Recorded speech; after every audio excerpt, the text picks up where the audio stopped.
E esta noite é meu convidado no Alerta Portugal, António Raposo Subtil. Doutores, boa noite, obrigada desde já.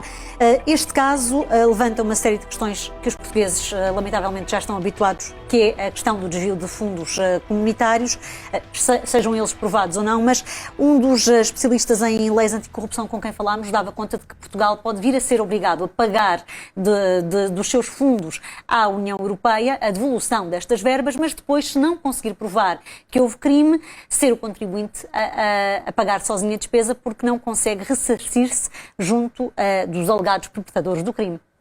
Bom, o Estado português tem a obrigação de controlar, e esse é que é o tema, de controlar a execução dos programas de apoio. Se não o faz, e se não o faz de forma eficiente, aí pode ser responsável perante a comunidade, pode ser responsável perante o financiador, digamos assim, perante o prestador desses apoios, dado que nós distribuímos os apoios, mas eles são comunitários. O responsável, o primeiro responsável, é quem pratica o ilícito, quem abusa do financiamento no sentido, ou do apoio, no sentido que não, as despesas não são corretas ou são exageradas, e nesse sentido, essa é a responsabilidade. Se não pagar porque não tem meios, esses meios terão que ser suportados naturalmente dentro do que é o orçamento desse apoio, e depois o Estado português pode ser responsabilizado pela falta, digamos assim, dessa organização e desse controle.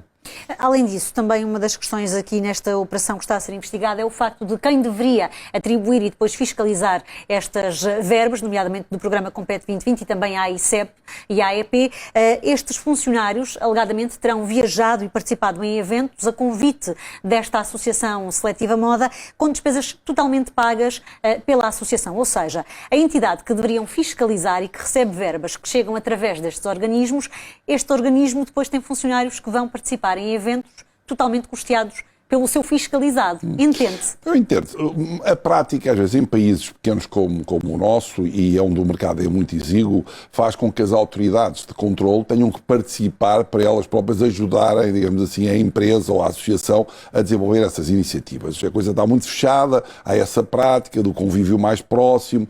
Quando há um exagero, aí nota-se. Quando não há um exagero, muitas vezes essas coisas são levadas dentro de um ambiente e um ecossistema que consente esse tipo de conflito de interesses entre o decisor e o beneficiário do processo. Mas eu acho que não é aí que a coisa pode estar complicada. Onde poderá estar complicada é não haver um sistema, um mercado que percebe que 40 milhões, eu não faço ideia, estou aqui a especular, 40 milhões é demasiado, é só um utilizador, é só um beneficiário, é só um protagonista, e os outros que estão no sistema, embora não com este nível de protagonismo, não percebem que há um exagero, não percebem que aquilo são gastos excessivos, não percebem que aqueles movimentos de 10, 20, 50 milhões não são razoáveis. Ou seja, o princípio da razoabilidade, que não é o da suspeita, é o que faz detonar a suspeita. Ou seja, quando a gente vê uma coisa que não é normal, diz, isto é excepcional, e pode ser excepcional por positivo, pode ser excepcional por negativo, mas quando há mecanismos de controlo, nós vamos de avaliar se a excepcionalidade negativa ou positiva não tem em si mesmo, atrás dela, algo perverso. E nós temos que ir ver. Mas a pessoa conseguiu tanto lucro como? Se conseguiu muito lucro está bem. Se tiver muito prejuízo está mal. Não, tem que ver. Conseguiu tanto lucro como? Tanta execução nesse apoio como? Consegue mobilizar este mercado de forma tão excepcional como? E tem que ir à procura do como. E às vezes quando vai à procura do como, percebe-se que há ali um pressuposto que não é o correto para dar aqueles resultados. A conta está mal feita ou está, digamos assim, artificialmente feita. Às vezes é o que falta. Nos países pequenos, nos mercados pequenos, esse controlo de sistema, o controle de quem lá está é fundamental. Ou seja, o controle social e o controle do mercado tem ele que fazer nascer nas entidades responsáveis um alerta. O que acontece é que toda a gente dá por bom que uma pessoa que tem um Ferrari depois pode ter 2, pode ter 3 e ao fim de um ano tem 20 Ferraris. Neste caso, viva durante 8 anos Enfim, de forma permanente num hotel de luxo. Eu não queria entrar no exemplo porque não tenho nenhuma razão para desconfiar ou para ter aqui um juízo negativo quanto ao... Mas um exemplo em si, porque as pessoas não dizem, então se vive num hotel, vive há tantos anos num hotel, é porque é excepcional, porque conseguiu fazer no mercado uma coisa excepcional. Mas vamos tentar ir um bocadinho mais à frente, ver se estamos ali sobre